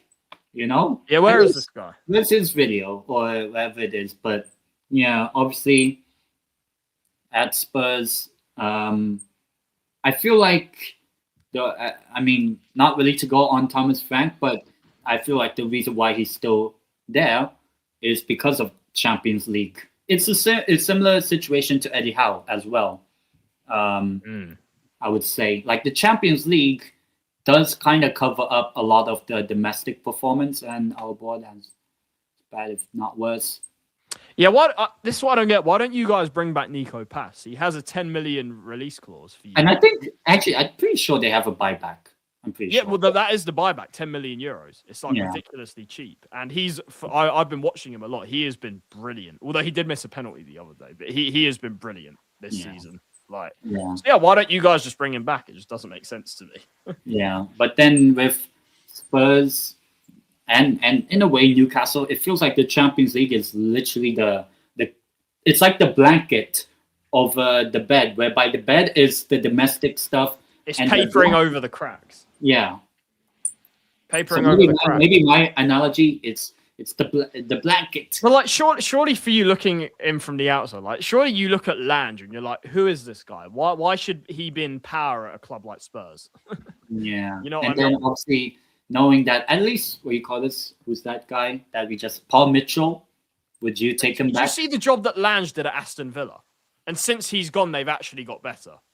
Oh yeah, because I think now they have. You know when Lange. You know what happened when Lange was at Aston Villa? They were where we are in the league now. They were there, and they had Gerrard as manager, and they were signing washed players like Coutinho and like who else? That they overpaid for guys like Danny Ings and everything. You know what I mean? Like that's what Villa were under Lange, for those wondering, and yet we think that he's good enough for our club. Yeah, I feel like feels like it might be the same trajectory whereby a club, let's say whether it's Villa or Spurs now, feels like with him it's more about sustainability. Like, we need to get rid of him. But yet we're being told that they're saying we're gonna hire a new sporting director because Paratici's left, but we're gonna keep Lange as well. Like, so what is this? You might as well just bring back Paul Mitchell. Well, like I said, here's where I don't necessarily blame Lange, because Paratici leaving definitely screwed a lot of it up, the window. Because it was like in December, he was like announced that he's leaving, basically. So that definitely screwed a lot of it up, to be honest. Like, I will be honest. Like, and I think Paratici doing that, I think says more about him, to be honest. I think he obviously only just came back, and yet he's just leaving at the first. So not only is he leaving, but he's going to Fiorentina, who, for those that follow Serie A like myself, will know that they're in a lot of trouble. They could easily get relegated this season. So, yeah. Though I feel like they'll finish like 6. They probably will, because they signed 5 players this window, which, if I'm being honest, Paratici probably was doing that rather than doing anything for us this month. Or for Barron or any La Liga fans, Fiorentina or Paratici going to Fiorentina is like going to play for Sevilla, basically. Like, especially how bad Sevilla are nowadays. Yeah. Oh, they lost 4-1 to Mallorca as well. Yeah. But with Spurs and the things behind the scenes, it feels like it's so funny how both of our clubs did almost on the same path last season. But then eventually won the trophy at some point in the season. Go into the summer, bring in, like, you bought in Simmons, we bought in Valtemada, and then had a okay start to the season. Champions League. It's been quite similar. Well. Yeah, it has been very Champions similar. League. I know we're in the playoff, but still very well in the Champions League. And then the domestic thing, and big up to Dantrum as well. And we were actually just talking about Villa as well. We were, about the fact that we think their failed sporting director is good enough for us. You know what I mean? So it feels like both of our teams. Facts. Yeah, 100%. I think overall it feels like at Spurs and somewhat at Newcastle, but with Spurs it's more about it's incompetent people. It's incompetent frauds running the club. And what do you call this? I still remember the day. I forgot the exact stream, which episode it was, when Daniel Levy left, and oh my god, and all that sort of stuff. But I was happy, and I still am happy that he's gone. But just, and I think because I'm seeing Spurs fans say, "Oh, it was better under Levy." That's bullshit. You know, for anyone that says people are, "Oh, it's got worse," it hasn't got worse. It was the guys have such short memories about how bad that it was with Levy. I heard ENIC 2.0. That's well, yeah. Well, here's the thing, right? I was happy when Levy left, but I was also skeptical because I did say the majority owners are still here, and it's up to them to now make the decision on moving in a different direction. But what's happened is they've kept people like Lange, they hired Vinay, and it's just, you know, it's just a new set of cooks, but the food's still shit. You know what I mean? Yeah. That's all it is. That's what it is. And look, I'm not going to sit here and say nothing's changed because there have been changes. Like it would be wrong for me to say there hasn't been changes. And look, maybe for all I know, and this is me looking at the positive scenario, maybe the positive changes are being made. We just haven't seen them yet because these things do take time. Maybe, you know, things are in motion, but we won't see the effect of it until, you know, further down the line. I don't know. But even in that event, there has to be more of a short-term strategy. And right now there isn't. Whether in the long run, things will change for better or for worse, whatever it is. We need solutions right now. And that isn't here. That's what it is. Yeah, I feel like that's kind of what's happening at Spurs with keeping Range. I mean, my hope is this, because I'll put in, there's another bit of news that I'll briefly discuss because it kind of ties into this. Daniel Levy is about to sell his shares in the club, so he will no longer even be an owner in the club. This was from Bloomberg. This is how you know it's real, because it was Bloomberg that reported it. Yeah, so he's about to sell his shares to, I think it's a consortium that's Hong Kong and America. There's people from Hong Kong and America. And they're about to buy 30% of the club. And my hope is this. Obviously, I don't know what they're like. I don't know if they're going to be good or bad, whatever it is. But my hope is this. That they start buying more shares over time and eventually buy out ENIC. That's my hope right now, is that the new minority owners that are coming into the club, because Bloomberg have reported that Levy is about to sell his shares, that we will now start to see gradually, you know, the club be bought out and taken over from ENIC. That is my hope, because usually we see it when somebody buys a small number of shares. Over time, they start buying more shares, they buy up more, and eventually they buy out the whole club.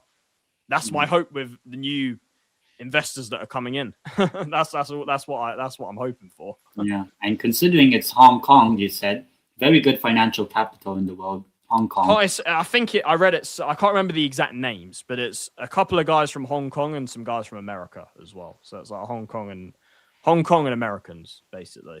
That's well, I mean, we'll see how that goes. But we'll see. Like I said, I don't know if they're good or bad or what they're trying to do. But my hope is that first of all they're better than ENIC, and that secondly they're going to buy up ENIC shares over time. That's my hope. Yeah, but how long that would take, I don't know. Yeah, exactly. But I guess unless you have anything more on. It's a shit show, man. It's a shit show. It's an absolute shit show. And they're allowing us to be in this board, are allowing us to be in this situation. Yeah, like to keep Frank's hands behind his back. Speaking of Frank, not Thomas Frank, Frank, the Manchester United fan, is still a little over a year without cutting his hair, but could make it 4 in a row if Man United beat Spurs on Saturday. If they beat us on Saturday, Frank United Strand will be 1 win away from finally getting a haircut. To be honest, I hope it happens.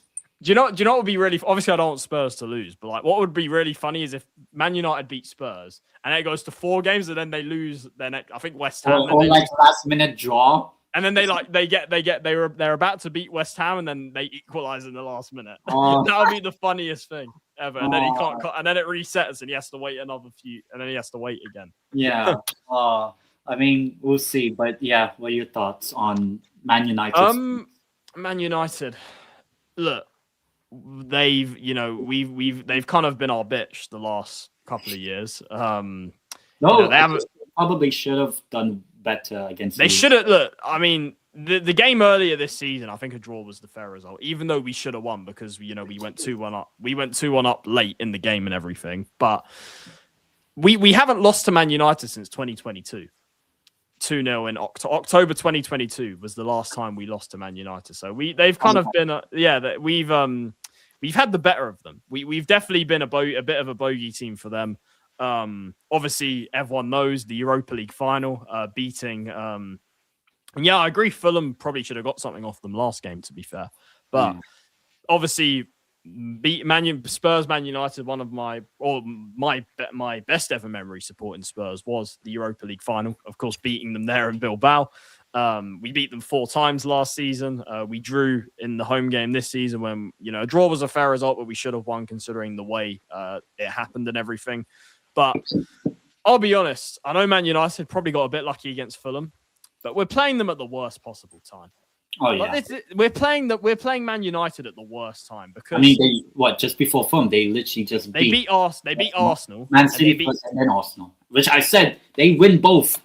You did say that. You remember? Yeah. So listen, Carragher's coming, and this is a message to the Spurs board once again, because this shows you that when you change the manager, things can actually get better.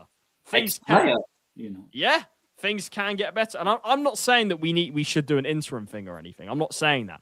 But it just shows you that with a bit of, a different voice, a better voice in that sense, things can be turned around to an extent. And I think we've seen that with Carrick, that Carrick has come in.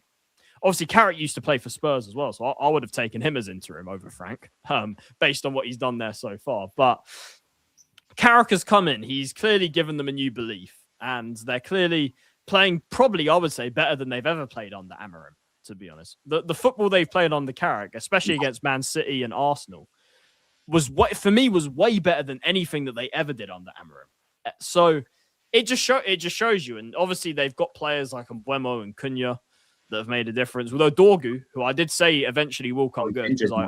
He is injured now, but I did say that he would come good eventually because I watched him at Lecce and I knew that he was a good player. But he's injured, so that's obviously a blow for them. But we've got, we've only got about 12 players available. For all we know, Solanke might even be injured as well. I don't think he is, but he might be. You never know. You never know with this injury situation at Spurs. But I'll be honest. Obviously, at Old Trafford, it's like I said, it's not a good time to be playing United. I wish we played them like earlier before. I wish.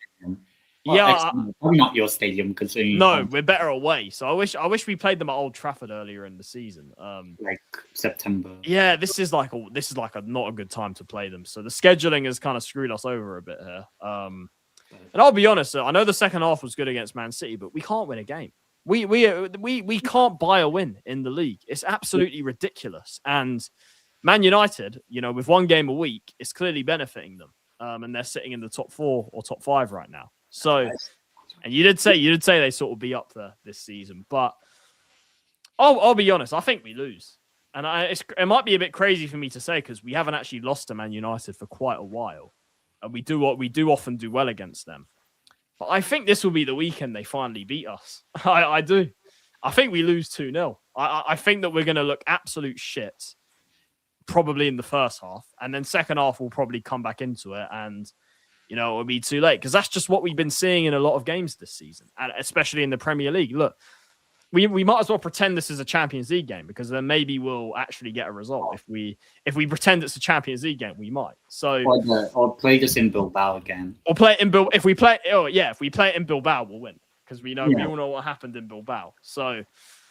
I think we lose. I do. I don't see a way we win this game. I think United, this is not a good time to be playing them. And I think this is probably in the Premier League anyway, this is probably a good time to be playing us, despite, like I said, that second half against City. So, yeah, I hope I'm wrong. And we really do need a win because of obviously not winning a game for this number of games. And obviously the likes of Arsenal, Newcastle coming up as well. So this tough run. After that, we've got Liverpool, Anfield coming up as well. So and then when the Champions League comes back, it's looking horrific with our run of games in the Premier League. So we really do need a win. Like I'm saying, for every game we need to win. But I don't see it. I think we lose 2-0. I do. I think 2-0 Man United. I hope I'm wrong, but I can just see it a mile off, to be honest. Yeah, I feel like this game. Well, I mean, I do want Frank, not Tom's Frank, Frank the Man United strand, to like Get his haircut. if Man United win, that would be the closest he would ever get. Yeah, and I think he will be the closest he's ever got this weekend. And yes, I do want it to happen. I just want to see like game 4. I mean, well, technically it will be game 5 for the West Ham game in next week. I just want to see like that would actually be for the first time. I'd be excited to watch Man United against West Ham just for a love watch for Frank, the United fan, or a hate watch if they don't end up winning. Like no matter what, that would be entertaining.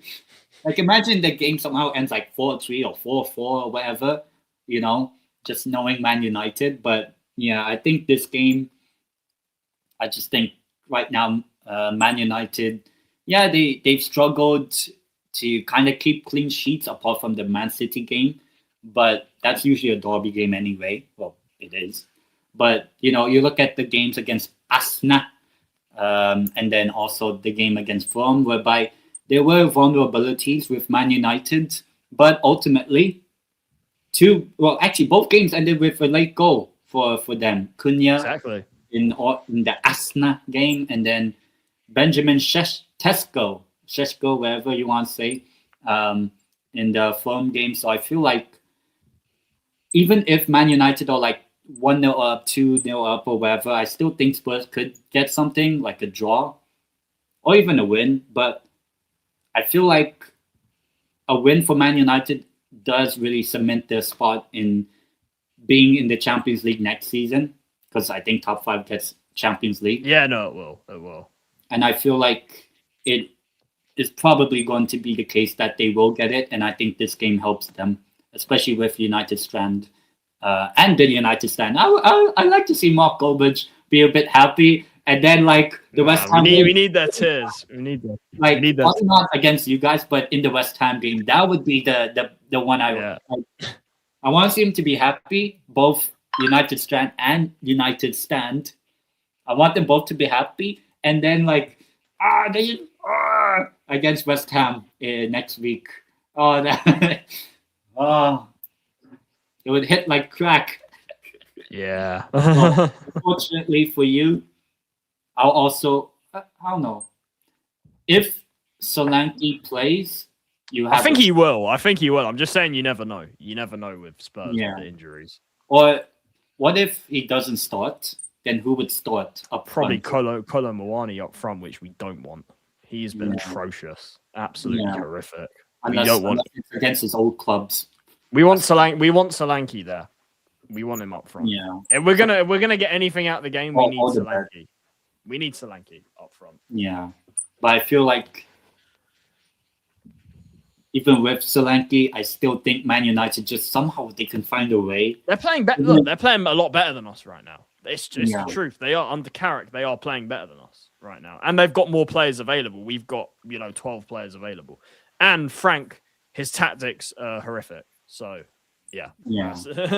So I will say, in terms of a prediction, I will also go 2-0 eventually, or probably 2-1, but I'll go 2-0 for Man United. Actually, you know what? Because Spurs always somehow go 2-0 down and then turn up at 2-0 down. I'll say 2-1. You think we get a goal back in the second half, and then and then you don't win eventually. But that's what I think. Like similar to the Villa games or the. I think also Man United, they didn't beat. I know it was a draw in the other game, but like they're still looking for revenge for Bilbao, I reckon. I think they're still looking for revenge because not only did we beat them in the final, but we beat them 4 times last season. So and then probably almost beat them 5 times. It should have been. If we could defend a corner, we would have. If we could defend one corner. So I think that will probably be the case. I think Man United win and continue to secure Champions League football, like I said. And let United Strand get closer to his haircut. That West Ham game, whatever result happens from that West Ham game, if Man United win and make it 5 in a row and he cuts his hair, that'll be like the perfect story arc. That'll be fun. Yeah. But if they don't win after 4 in a row, Oh, it's gonna hit. That will hit. Like, whichever result, that's kind of why I want Man United to win this game, just so that whatever happens at that West Ham game will hit like crack. Whether he gets his haircut, like imagine just how many views he would get for the haircut. Do you know what I'm telling? Do you know what they're gonna do when when eventually he gets his haircut? Do you know what they're gonna do? I reckon the club will like arrange something, so he'll go on to like Old Trafford, and you'll see like one of the players cutting his hair. I'm telling you, like watch this space. I'm telling you though, because he's got so big, like on social media, the club will do like a collaboration with him. I'm telling you, and it will be like a big thing, and you'll probably have people come and watch and everything. Like it'll be like a whole thing. I'm telling you, like it won't just be him like in his like room cutting his hair. No, it will be like a whole event. It will be a whole thing. I'm telling you, because he's grown so much. And for me, I don't really don't mind it at all. But then at the flip side, if 4 in a row and then miss out by West Ham scoring, I don't know which. I hope we end their streak this weekend and then he has to start again. But I do want it to be like just one game. And then, like, I don't know, Jared Bowen or who's like the worst West Ham player? Castellanos? He's not their worst player. I'd say their worst player is probably like, there's a lot. Probably like their goalkeeper or like probably like Max Kilman or something. Imagine like Max Kilman scores the last minute. Or probably like Thomas Souček. Yeah, he's like finished. He always scores against us as well. Thomas Souček, yeah. But. Yeah, I guess that's the prediction for Man United Spurs. I think they'll finally get their revenge on us, sadly, but I hope I'm wrong. As for Newcastle Brentford, which is also on Saturday, but a bit later, I mean, yay, we're at home. But then, like, at the same time, Brentford were away at Aston Villa and won. With 10 men for the whole second half. Only good thing, no Kevin Schade, because he got a red card, in the Aston Villa game, but they still won Brentford with 10 men. So, yeah, in terms of this game, to be honest, the whole confidence or whatever at Newcastle's, Like, if we win, does it affect anything? In my opinion, not really. So I would say if we win, okay. I think this is the type of game you guys should win because you're at home. Apart from Villa recently, you're often doing well at home still. So Man City. And you have a good record. I know Brentford are doing well, but you have a good record against Brentford at home. Except this season, just saying. Well, at home you do. Yeah, I mean, I think, but if there's a time to change that record, well, it's probably this weekend with how Eddie Howe's been like this season. So never say never. I mean, he did give. He's the first manager. I forgot who was the manager in 2005 or 6. I think it was Allardyce. I'm not sure. Big Sam. Like the last time Aston Villa won at St. James's. Just knowing Eddie Howe giving records to everyone, you might as well. That's like Frank and Ange last season. He's giving records to everyone against us. Yeah. So I feel like this Newcastle Brentford game, like there's not much confidence. Like, if we win, I don't think it changes anything. I think just make it a respectable performance, unlike the last 2 games, you would say, because losing 4-1 and then 3-1 in the past couple of days or so isn't great. So I feel like we have to get a result, and a draw doesn't help at all. And can we actually win a game without Bruno Guimaraes, if he plays or not? Like, can we please just win a game? We haven't won a game since that Champions League game against PSV. Yeah, actually, yeah. And that was when Bruno Guimaraes went off. Not angry, but went off as in out of the pitch. So I feel like we have to win a game. Bring some confidence heading into the Spurs game, which we'll preview this coming Monday. For anyone still watching, we'll do a show on Monday and on Thursday, so 2 shows next week. But in terms of a prediction for this Newcastle Brentford game, maybe literally just because we're at home, and it seems like we want to get a response from, because I'm pretty sure Eddie Howe, the pressure 4-1 loss, 3-1 loss, I feel like, oh, you know what, there's pressure and all that, and then we turn up for one game before we don't turn up against Spurs or whatever. So, and big up to Jimmy as well. But I would say as a prediction, Newcastle Brentford, I'll say 2-1, I guess. 2-1 for Newcastle. Yeah, but even if we win, doesn't really affect much. I mean, it doesn't give us new players, you know. I think you guys bounce back after those two humiliating games. I think both were pretty humiliating. I think at home, you know, apart from Villa recently, you're generally consistent at home in results. He's beyond massive pressure. Yeah, no, Jimmy 10 wants Howe out. So yeah, I mean, actually, I'm not the only one. There's other yeah, I said it. Howe, I think, is done at the end of the season. Yeah, I think like True Geordie is kind of Eddie Howe out. The Tune review, I know, I think now starting to come around. Howe out. PD Proudluck, who was on the channel last night after the game, like a fan call-in show, is kind of now feeling like Eddie Howe out, like as like that sort of thing.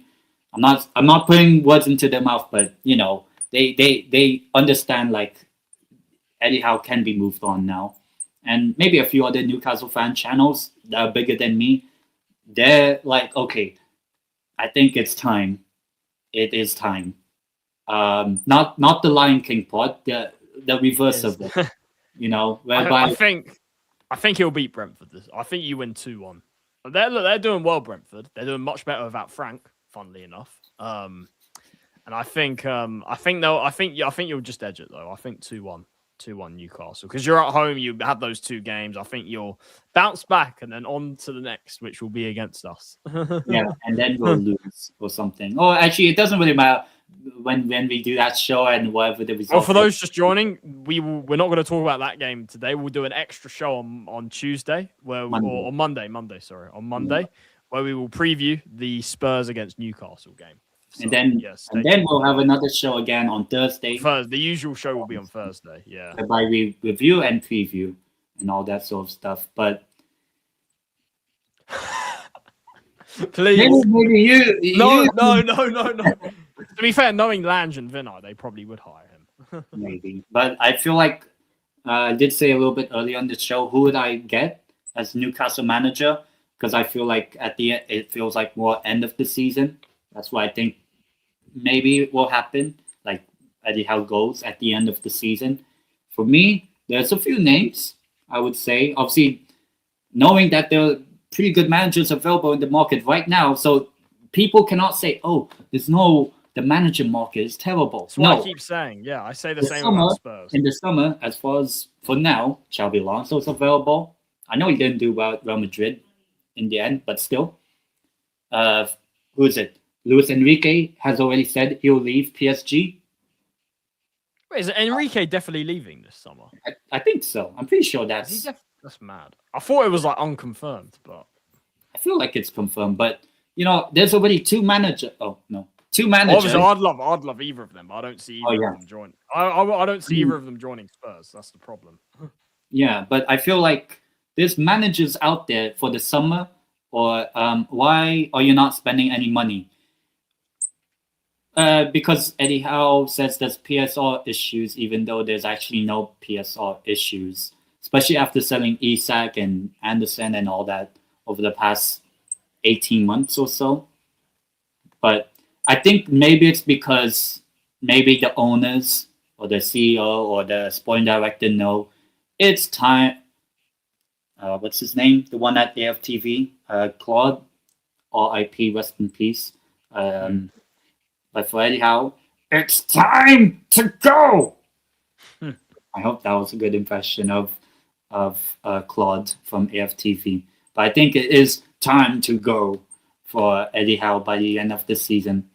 That's probably why we didn't spend any money. I feel like that should be the only potential reason. Like, oh, we're probably letting Eddie Howe go by the end of the season to bring someone in so that we can, actually make an actual rebuild.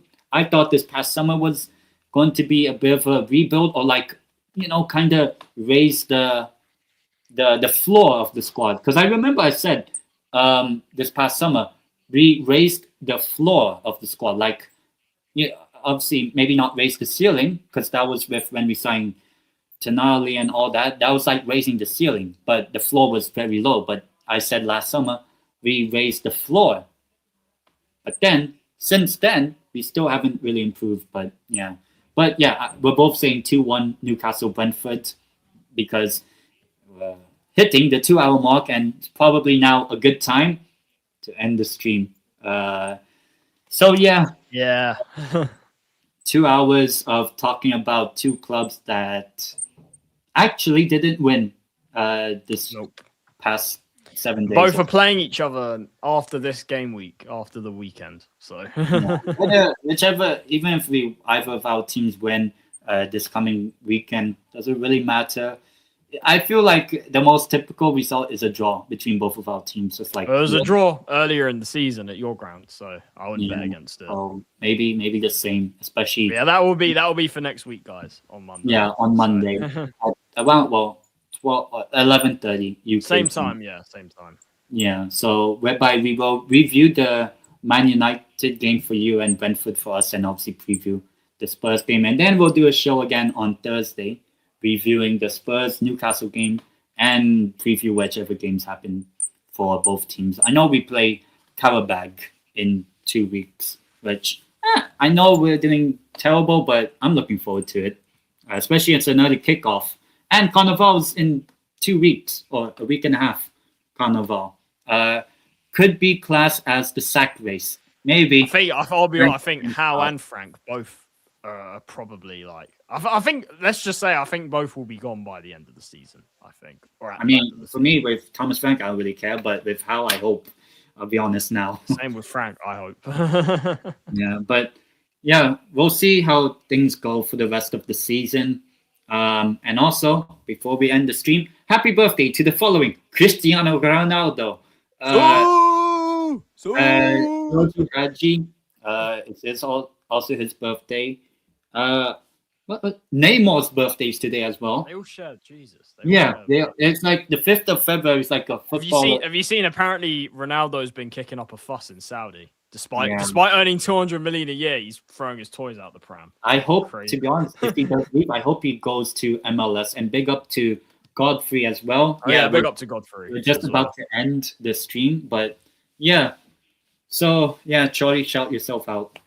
Yeah, look, big up to 10, big up the chat. Another good show, albeit both our clubs have a lot to answer for at the moment. But another good show. We'll be, like I said, we'll be back for an extra Year of the Bird next week on Tuesday to preview the game between Spurs and Newcastle. So stay tuned for that, Monday 11:30, and then we'll be back with our normal time on Thursday at 11:30 next Thursday, and also La Pina Rossa in between on Monday at 8 p.m. as well, where we talk about two of our other clubs that are definitely doing better, Palermo and Deportivo. So we'll find out by the end of that weekend. We will. If we both actually won, but we'll see. Exactly. But yeah, big up, guys. Another good show. It's being broadcasted on both channels, so please subscribe if you haven't already as well. So I guess obviously for me, usually do my La Liga show, which is at least entertaining. And there's a game tonight. If anyone want to watch the GOAT, Anthony, taking on Lookman, who Spurs maybe should have signed. Yeah, I said we should have gone for him. We could play Atleti in the next round of Champions League, so I hope that's the case, and you're on our side of the bracket. Well, if we play Atleti, Lookman will probably score against us. We'll see when the time comes, but yeah, I guess we'll wrap up the show. I mean, it's been a good show, obviously talking about actually not. Well, it's a good show, just again talking about the state of both clubs is just stupid. But at least it's better on Monday evenings. That's a good thing. Yeah, exactly. But yeah, we'll see you guys in terms of a show together, actually, on Monday. And big up Dan, literally just about to end this. Just ending, yeah. Big up to the chat. Big up to the chat. Yeah. But yeah, we'll see you guys technically the next time together on this exact show on Monday when we cry more after you lose to Man United and we lose to Brentford, and we will have to suffer talking about both of our teams playing each other. And will probably be one of the most biggest bore fests this season. Just a quick spoiler. Yeah, but yeah, we'll see you guys on Monday.